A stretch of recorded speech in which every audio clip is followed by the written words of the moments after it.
Estamos chegando ao fim do ano.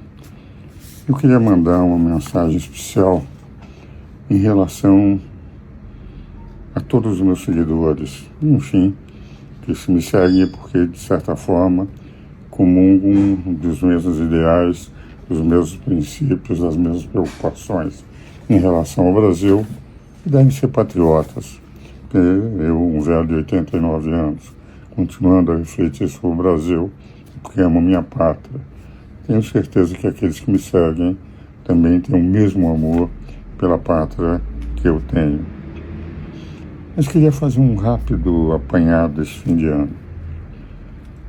Eu estou convencido, eu pessoalmente, de que dia 8 de janeiro foi uma baderna que teria que ser punida, mas não houve golpe de Estado.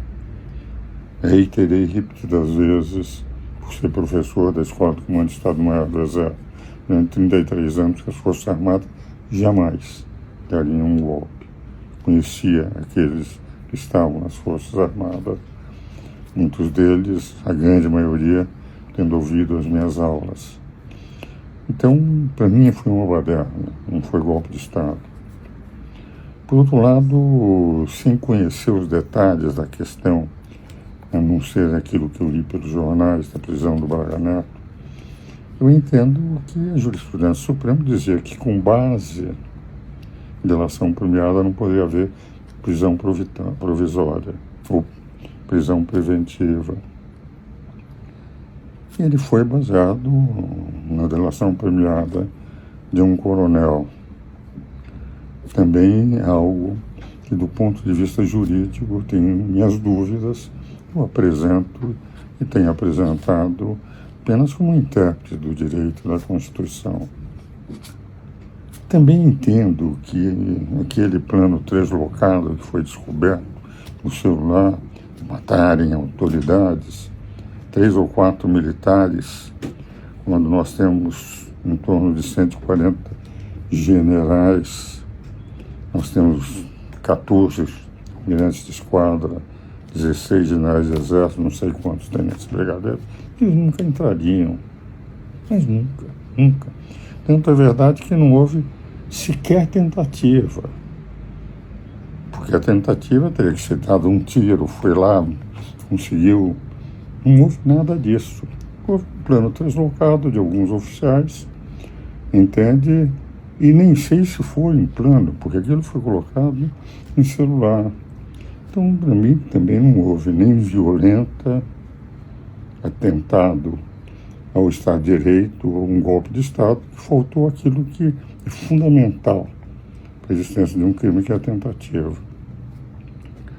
Por outro lado, reconheço que hoje é uma simpatia muito maior da Suprema Corte em relação ao Poder Judiciário, em relação ao Executivo e do Executivo em relação ao Poder Judiciário.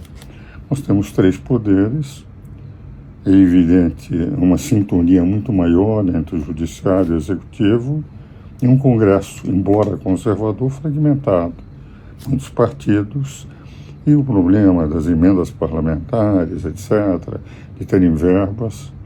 Essa é a razão pela qual eu sou parlamentarista.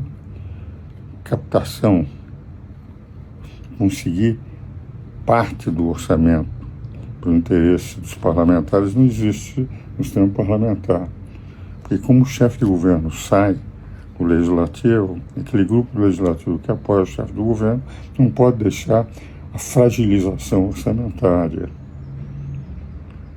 A captura de orçamento não existe no parlamentarismo. E como existe no presidencialismo, quando há muitos partidos, cada um bota, se tiver uma emenda a seu favor, isso custa um dinheiro maior para o contribuinte.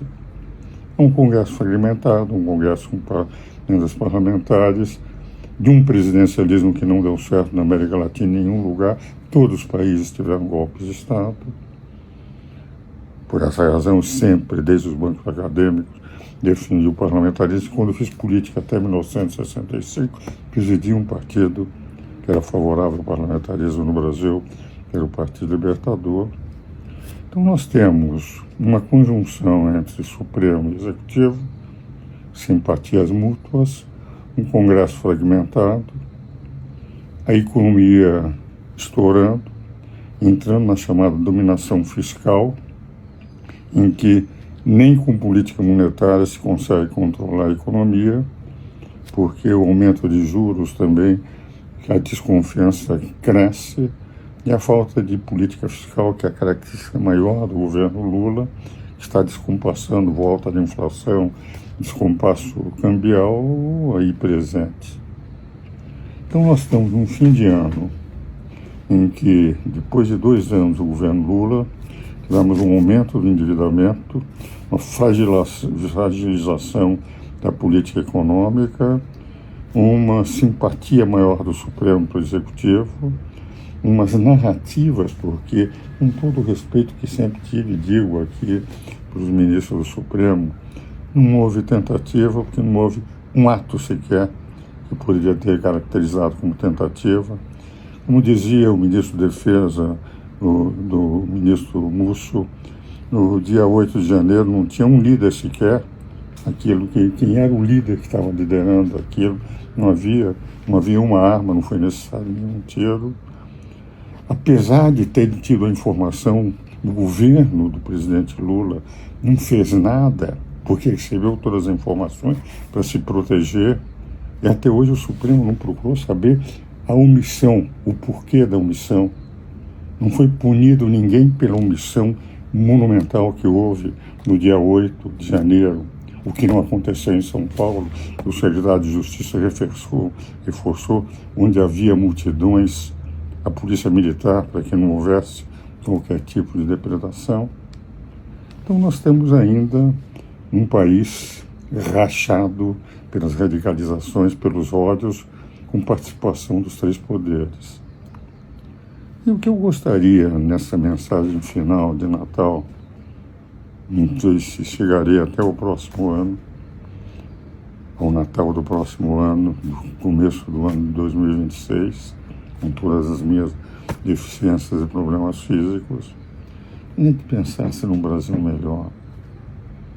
Nós procurássemos efetivamente ver se conseguimos diminuir as radicalizações, os ódios, as narrativas, examinarmos os fatos, como dizia Roberto Campos no prefácio do meu livro Desenvolvimento Econômico.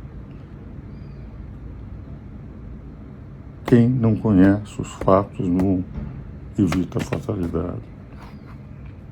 E conhecer os fatos é ter a coragem de ver os fatos como eles são, e não as narrativas que nós gostaríamos que fosse e que não são.